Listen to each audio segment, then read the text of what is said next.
I think it's amazing, just amazing, that in a song that talks about refusing to live a life without mistakes, you chose to illustrate that for us and teach us that it is okay to make mistakes.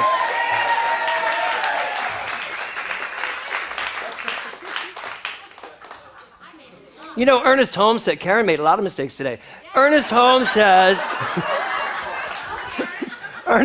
says, no mistakes have ever been made, none are being made, and none ever will be made. And he said it just like that. So,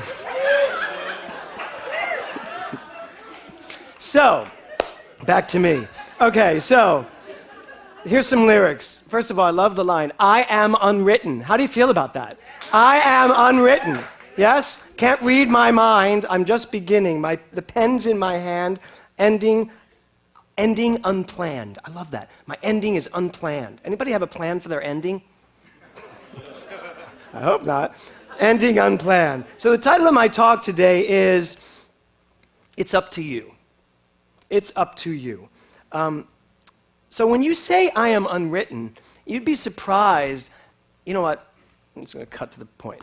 You'll be surprised it's not surprising how many of us in this room today actually think our lives are written because we've already decided what they are. Because we've already written them out in our minds with our vision statements and our plans, and I want my vision cups, and here's my vision board, and here's all the things I want, and here's what I'm going to live in, and here's how I'm going to blah, blah, blah, blah, blah, blah, blah. Not saying, I don't want to denigrate all of that like I just did. I want to leave room that there is positive work there to be done. However, for today, let's just think about the fact that if we can let go of all that stuff and be unwritten enough to let something bigger than ourselves write us, write through us, what will that be like? Maybe we will literally turn our entire life around, stop whatever it is we're doing, and find a brand new world. A brand new world. Had to go there. Okay, so, can't read my mind. Love that lyric. I can't read my mind. You know what? It's not that I can't read my mind. I won't read my mind. I won't read my mind. I will not spend time trying to find out what am I thinking. I know what I'm thinking. I would rather make choices. I would rather decide. I just taught the Power of Decision class. It was so powerful for me to be able to facilitate it. I know my mind. I don't have to read my mind. I know my mind. And there is a mind in me that is constantly moving through me. And I don't have to read it. I don't have to go there to figure it out. I have to allow it. I have to let it know itself through me. I'm just beginning. I say this all the time. I'm just beginning. How many of you feel like beginners? Paul Horner, one of the most brilliant musicians alive. Don't you feel like you're just beginning? He's like, I don't know how to answer that. I know you do. We all do. We must have a beginner's mentality. We must be willing to come into every situation and be a beginner. This week I started staging Scary Musical, the musical. And it was very interesting because I have a cast that I've never worked with before. I never have actors I don't. I always cast my friends. So there are these people, don't I? I know what I'm walking into. I didn't know what I was walking into, so it took all week for me to figure out who are these 8 people in front of me. And staging them and choreographing them and trying to find the limits of their dance abilities and where they're going to go, what they're willing to do. But you know what? Every day I had to start again from the beginning because I chose to. Every day I had to be willing to not know what I knew so that I wasn't constricted with what I thought possibly they were capable of. You know what I'm saying? And this is for you too to think about yourself. Every day I came in, I taught a dance one day, I taught them a dance, and it didn't look so good. I got to be honest, it just didn't look so good. I didn't know if it was my choreography or the way they were doing it. I assumed it was the way they were doing it. But the next day I came in, and I just changed it to something more complicated. I did, and I watched them rise to that. And then the next day I came in and I threw it all out. Those of you who've worked with me know I just do everything 1,000 times. And I threw it all out, and we did it again. And then one of the actors in it, while they were trying to learn this complicated dance step, said to me, he said, Well, if we had umbrellas, the whole number would work. And I was like, first, I'm annoyed that you said that. And second, yes. So I ran and got umbrellas, and then they were all like, oh my God, it's even more complicated with the umbrellas. I said, too bad, your idea. It just kept going up. I kept going to the beginning. Throw it away. Even if you think it's brilliant, throw it away. What's new? What can come next? Right, Marilee? That's what choreography is. That's what choreography is. You do it, it looks great. You wake up the next morning, and you go, not so much. And you do it again. A new beginning, beginning. I am a beginner. I'm a beginner at this. I'm a beginner at new thought. Because every day I wake up and I remind myself, there's so much more to know, so much more to be. So, the pen's in my hand, next lyric. Do you believe that you are authoring your own life? And here's the thing. I know most of you will say, yes, I believe I'm authoring my own life. But do you live that belief? Really believe that you are authoring it by what you say, by what you think, by what you do, by who you interact with, by what you allow into your life? You are authoring your own life. Do you know that your life is up to you? Because that's the title of my talk. It's up to you. Everything you are going to create in your life is up to you to create it. It's not up to me to create it for you. It's not up to anyone outside of you to create it for you. It's not up to anybody to give you the opportunities you need. It's not up to anyone other than you. Nothing can happen in your life that doesn't happen in your mind first. Nothing.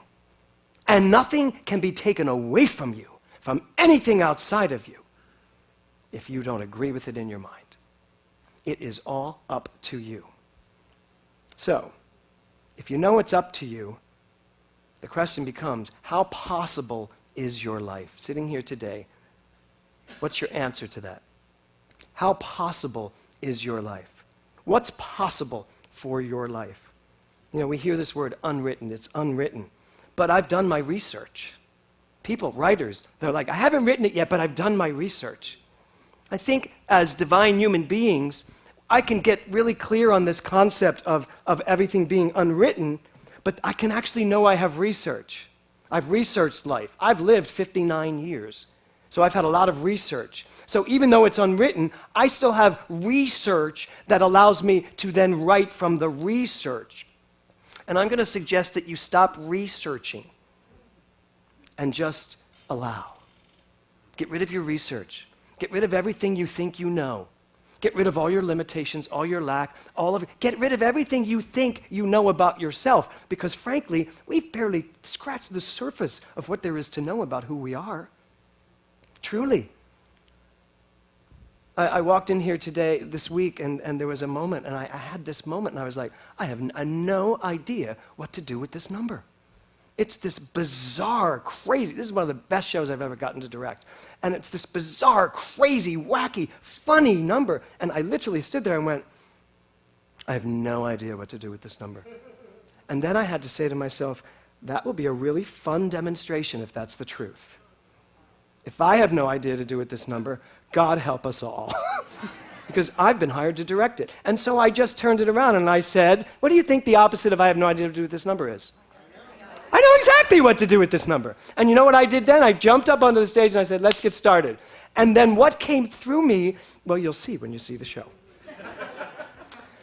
24 Hours of Madness. How many of you know what 24 Hours of Madness is? So 24 Hours of Madness is a thing we do around here that we come together, writers, directors, actors, and in 24 hours, the writers are given themes, they write a play for the actors they've chosen, and a director's been assigned, and we direct a full evening of one-act plays. So I always write for these things. So I want to just share with you what it's like to have something unwritten. I had my themes, I had my actors, Joe Jordan was one of the actors, and Joe had said to me, Joe Jordan had come up to me and said, if you write me a monologue, I will kill you. Something like that. It was like, keep my dialogue to a minimum, and I need you to do that for me. So I had a little bit of research to deal with. So I went home, and I probably wrote, it was one of those 24 Hours of Madness where I actually was up the entire night. And I wrote, and I wrote, and I wrote, and I finally just said, I'm done. You got to write me, because this just is horrible. And Bob Marcy, I think, was my director, and I was like, because Bob will tell me how bad it is, instantly. So I just said, write me. Just write me. And all of a sudden, I'm getting awfully clenched. All of a sudden, I went, Joe Jordan is God. That's what came to me first. Joe Jordan is God. God doesn't have to speak. God knows. I did. And so I wrote this. My God, my voice. So I wrote this play, and it came through me, and it's one of the best things I've ever written. And Joe never had to speak almost, because she would just look at them, and they would read her mind and say the line for her. So I basically wrote nothing. Remember that? I did nothing. One of the best performances you ever gave. So she... No, because you were so present. You were like, first of all, I told you were God, and you went, I can play that. And there, unwritten. That's what it is to be unwritten. To basically give up and say, I have no idea all and of myself. But there's that in me that knows how to do this. So write me. The end is unplanned. The question to that has to be, what is the end? There is no such thing as an ending. We are immortal. So there will not be an ending. So I will advise you as you go through your life, don't contemplate an end. You can contemplate a retirement. You can contemplate, as Kevin and I do, living in Palm Springs in the desert, surrounded by the majesty of the mountains in our 90s as we're going into our hundreds. You know, having a magnificent life, still doing what we do. The end won't be when my body leaves me. There is no end. So I don't know what my ending is, because why would I? There's no such thing. Ernest Holmes says we are an infinite mind, and infinite mind is also in us. We are in an infinite mind, and infinite mind is also in us. So why would we ever limit ourselves to the facts? He also says potential man is just as perfect as the inherent God. Now I want you to hear that and sit with that for a minute.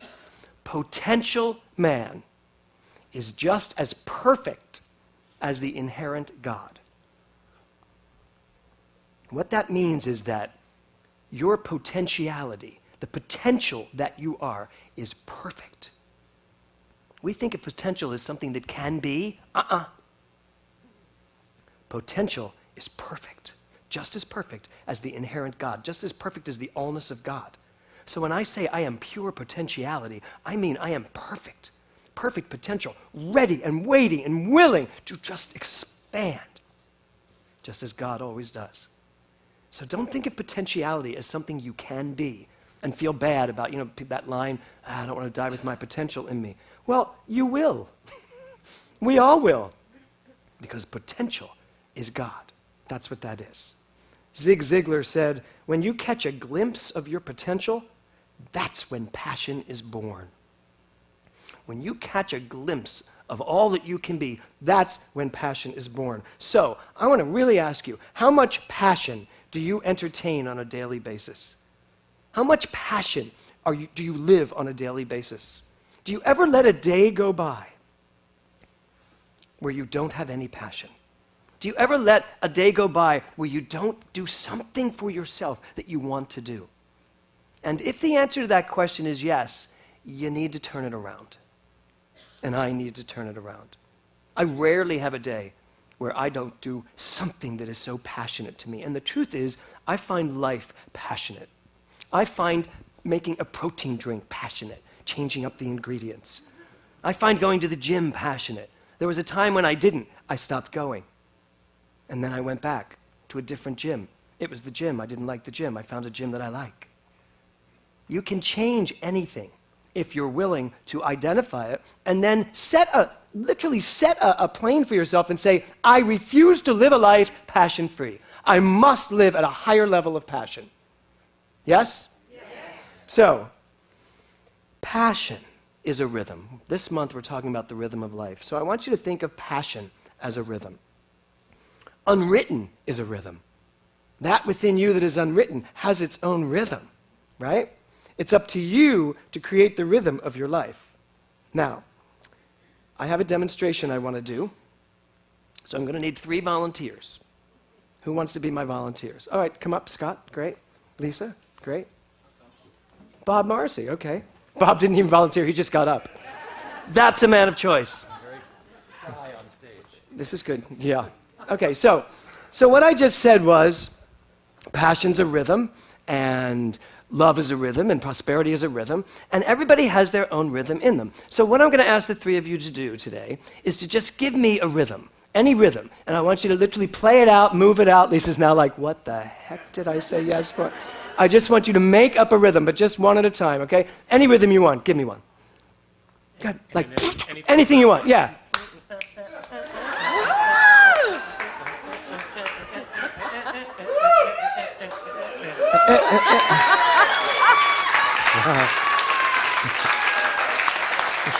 That works. Okay, so that rhythm was right? Hold on to that rhythm. Lisa? Don't look at him. It's your rhythm. Make a little noise with that.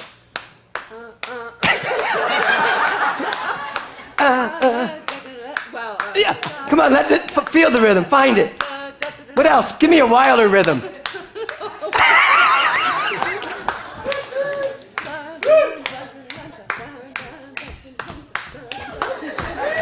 Okay, good, you got it. Hold on to that. Hold on to that. Hold on. Bob? Whatever rhythm you want. Just what's feeling? What are you feeling? Now keep doing it. That's great. Bum, bum, ba-dum.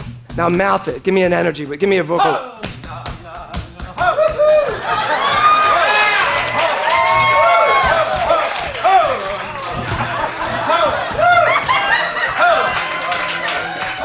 Okay, good.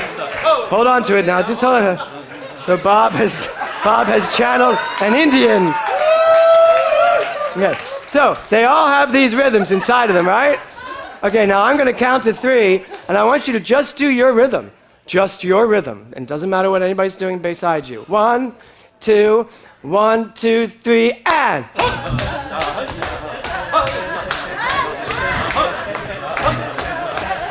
A little louder.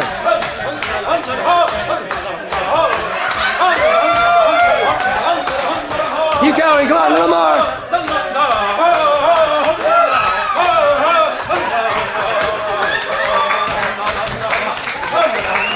And stop. And go.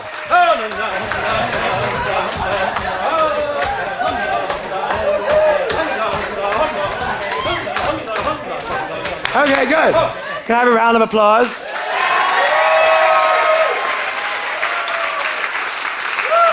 So, were you aware of their rhythms at all? Yeah. Were you? A little bit? A very little bit. Okay, were you aware of their rhythms? A little bit. Were you? No. Not at all. Okay. Did you, when you were aware of the rhythms, did it pull you in any direction? Yeah, I was kind of like, you could get out of the way now. That's great. I'm going here. Okay, so you guys are good. You can sit down now. Applause.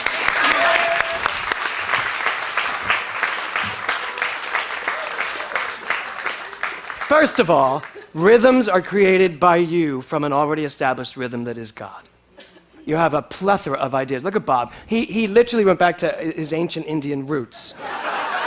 Right? I mean, it was obvious. Bob suddenly became a Comanche. It was just amazing, right? And I love, all of a sudden, Lisa, you look to me like a Polish lady. Back to your roots. It was really funny. And we know where Scott's roots are. So rhythms are being created from within at all times, but the universe has rhythms going on all around us. We get to decide whether or not a rhythm's going to distract us, pull us into it, or whether we're going to just dance to someone else's rhythm. But Scott could care less what the rhythms are. He just is his own rhythm. And that's what I'm talking about today. And same thing with Bob. Bob had the same experience. Bob just was like, shut up. I'm trying to do this thing here, right? And sometimes, as Lisa did, you hear beautiful rhythms and you dance to them. And you dance with them. So, today, I want you to really think about the rhythms and realize that you are creating them. It's up to you to be unwritten in such a fashion that you just allow whatever rhythm is coming through you to play itself out. Now, I want to close my talk today with a song. If you all come back up now, Namaste and the band. The lyrics in the song are, no one else can feel it for you. Only you guys can all listen to these lyrics too.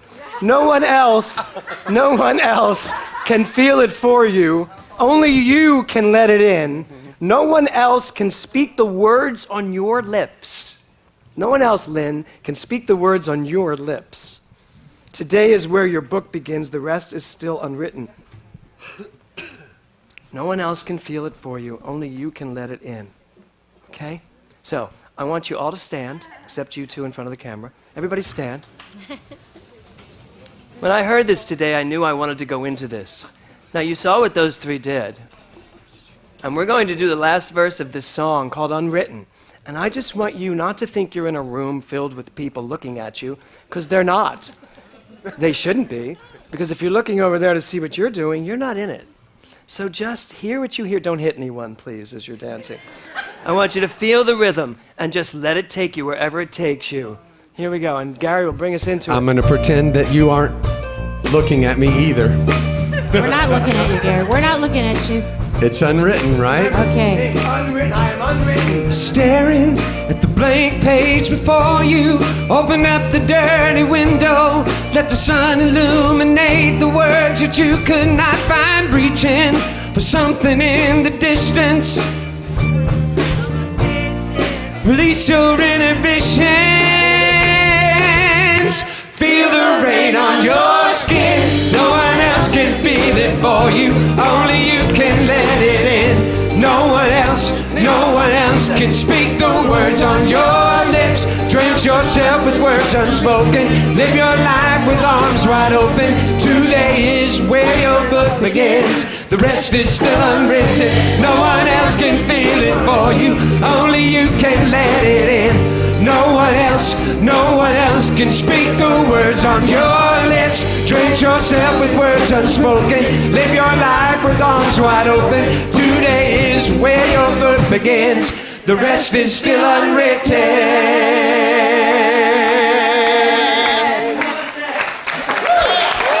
Good job. Okay.